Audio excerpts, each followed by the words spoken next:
อ้วงพี่น้องเอ้ยมาเท่าใช่พอฮัลโหลสบายดี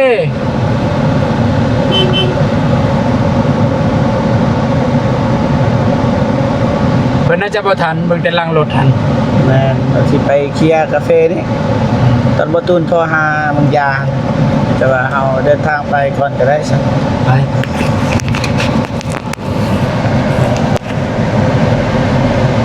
โอเคไปพี่น้องเดินทางเด้อโอเคตอนนี้ก็ฮอดท่าแตงแล้วพี่น้องเอ้ยนี่อยู่ธนาคารหน้าธนาคารพัฒนาไปหาเงินมาได้ประตูไปพี่น้องไปนำกันเงินพี่น้องเอ้ยบ่ฮู้ว่าลายน้อยสันใด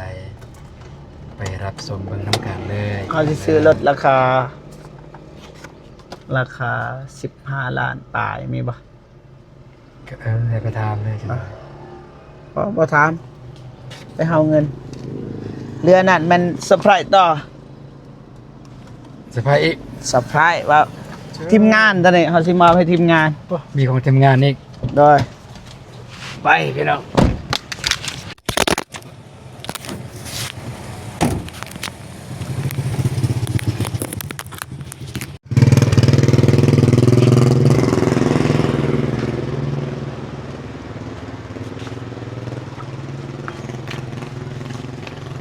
มันตกพี่น้องเอ้ยโอ้เอาโทรศัพท์ก่อนบ่ตื่น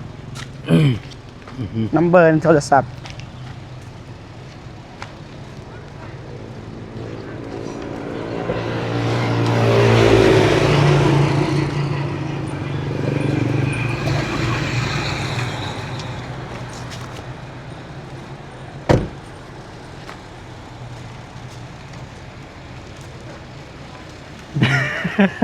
ไปใส่มันไปโรงเรียนป่ะน้องชายเป็นยังไงเขาจักกันเยอะน้องชายป่ะ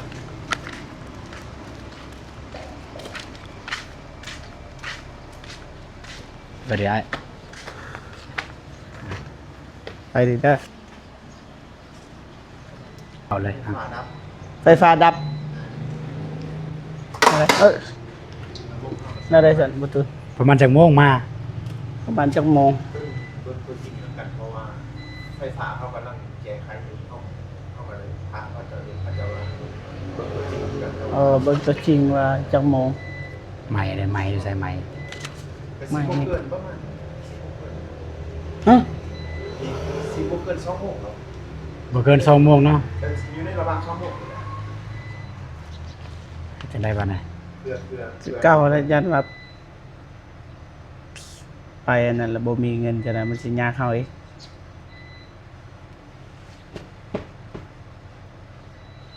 มีเยอะ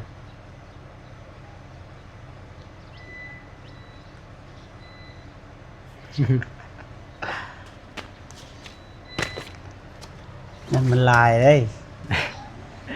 สุขาเด้อนะเข้าใจได้เด้อน้อยเข้าใจละไฟฟ้าดับเถอะหน่อยดูว่าเส้นเอาได้บัดนี้ไปเบิ่งรถกันบ่เบิ่งรถน้ำลัง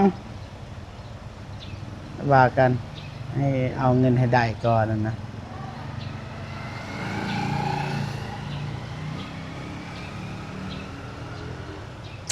อะไรเสียจังไรบ้านจะได้ก็จะได้จะไปใส่บอกได้ปะมันจะว่าไปเอาเงินอยู่เทิงมีกันปะเงินต้องมอบให้วงเมื่อวานเด้บ่ท่านเอาเด้มันคือกันเนี่ยเต็งกับไฟดับเนาะว่าดับบอลเดียวเนี่ยป่ะดับเบิดไม่หานเลยเปิดเบิดโอเคพี่น้องไปหอดเลยไปเดินทำการมาเครื่องโปรเจกต์มันยัง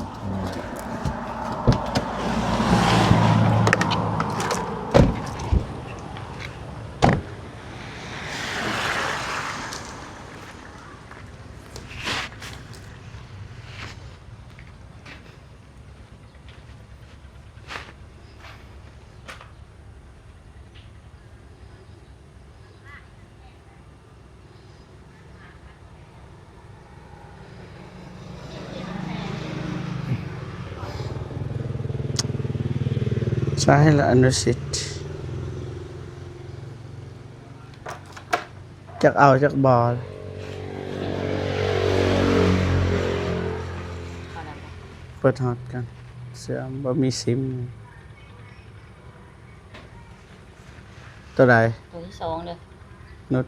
โดย รหัสเด้อ 08ตัวเป็นเก้านี่ตัว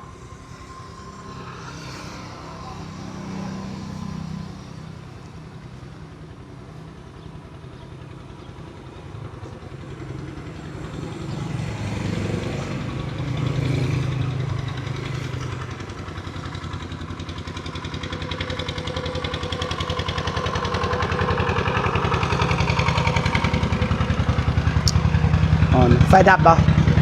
แม่นบ่ ไฟฟ้าขึ้นบ่ได้ ไฟดับบ่ บ่มาแล้วเด้ถ้าเพิ่นนี่เมาอีก หากันมาฮอดดิ แม่น ได้บ่5นาที นับแต่ไฟมา ประมาณ 2 นาที ได้ได้ใช่ ประมาณ2นาที ได้เลยบ่ตูนเด้ออ๋อโทรศัพท์อันนี้ง่าย มีมันซ่าโทรศัพท์กำลังเปิด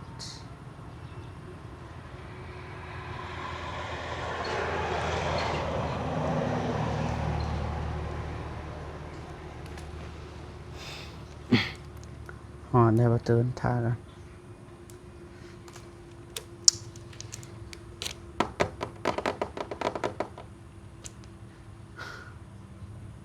ตัวนี้มันอยากสาวชอบกลับมาในไทยบ่ บ่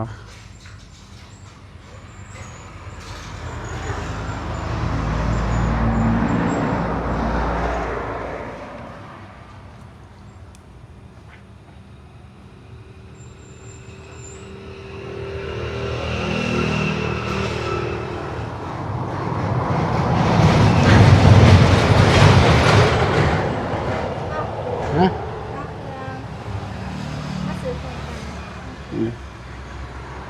โอเค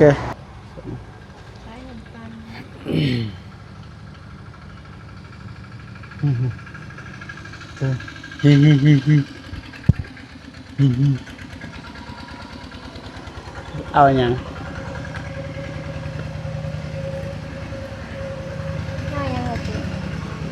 เอาเครือ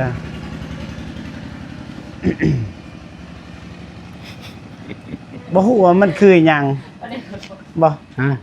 มันคือหยังเฮาบ่ทันฮู้ได้นี่ บ่ฮู้เด้ก็ฝากมาให้บ่ เท่าไหร่ 249 อัดเท่าบ่ตู ได้สร้างบ่ เครื่องยังเลยสิสั่งนะ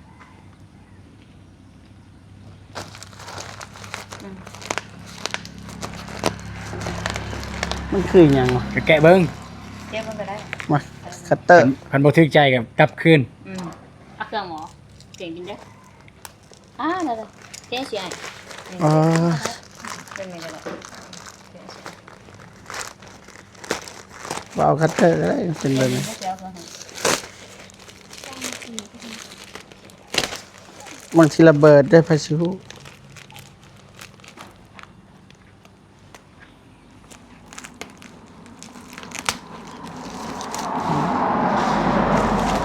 หลีกเด้บ่ตูน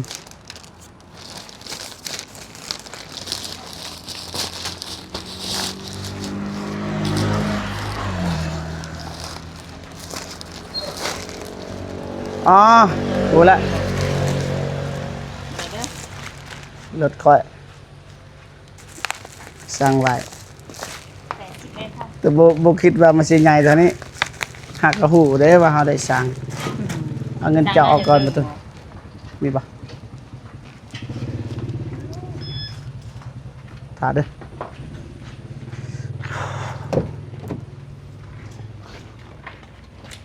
เครื่องเด้อ เด้อ สติกเกอร์น่ะ ได้ นี่อยู่นี่น่ะ ว่างๆจะน้อยเนาะ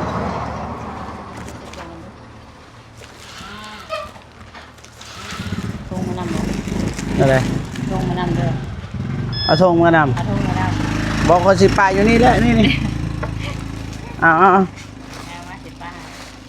ได้แล้ว เลย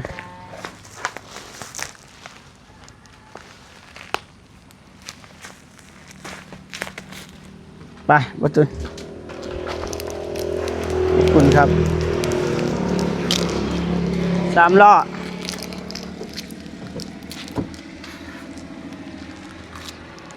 ไปประตู ไปเดินทางต่อบันนี้ก็ได้ยินว่าไฟมาละ แม่น้องได้กินเซยประตูเอาเครื่องแต่ได้กิน เสีย มันมาแอร์ป่ะ ฮะ มันมาแอร์ป่ะ แม่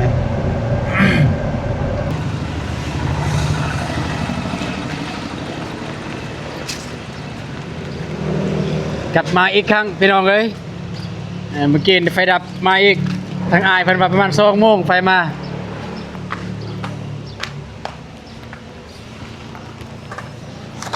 มาเข้ามาประตูเย็นมัน ใครแน่บ่มีผู้ใดมื้อนี้คนบ่หลายสบายดีเด้ออายเด้อ มาอีกแล้ว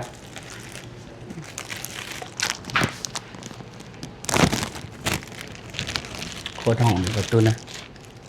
ใส่น้ำจับ เบิดแล้วเด้อ เบิดละ เบิดแล้ว ไป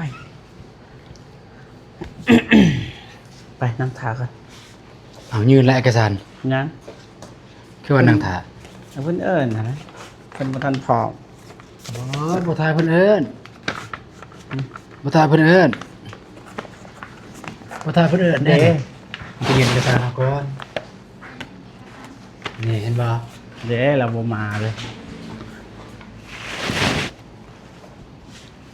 มาเอาเงิน10ตัวเลข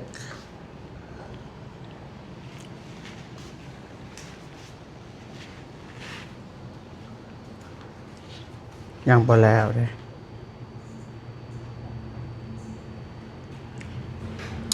นี่ประตูนไผก็เอาบ่ทันละ เป็นหยัง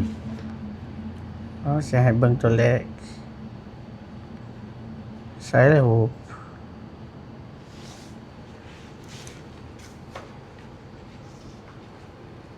นี่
เพิ่นฮอดนำประตูบ่มีซิม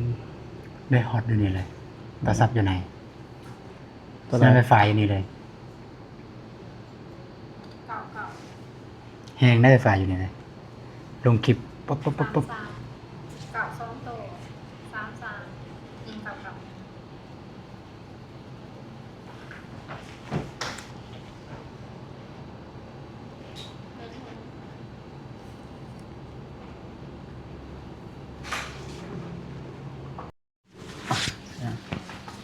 ฉันฝากมาเรียน$1,200เนาะ ได้เล เป็ ย นเงินกี่แมน$26,134,000เนี่ย ได้นี่นะ บ่ฮู้ว่าใครสิได้ ตัวนี้จะเป็นปลายมันนะ1 ล้าน1 ล้าน 1 ล้าน 1 ล้าน1 34,000 กีบ 1 ล้าน134,000ได้นี่พี่น้องรับเงินแต่ก็บ่ฮู้ว่าไผสิได้พี่น้องเอ้ยได้รับปินเงินนะ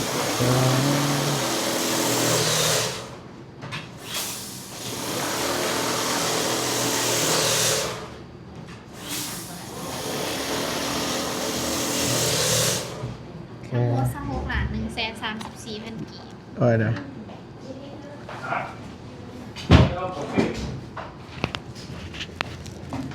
ใส่ ได้เลยใส่ให้แน่อ่ะ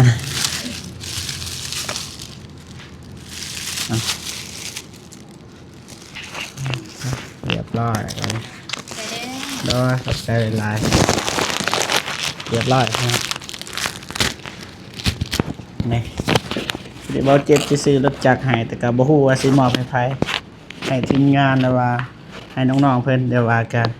แล้วก็เงินส่วนที่เหลือก็คือเฮาสิให้ทีมงานพี่น้องแล้วก็บ่บอกว่าผู้ใดสิได้รับพี่น้องแต่ว่ารอลุ้นไปนำกันว่าแม่นไผพี่น้องไปเจอกัน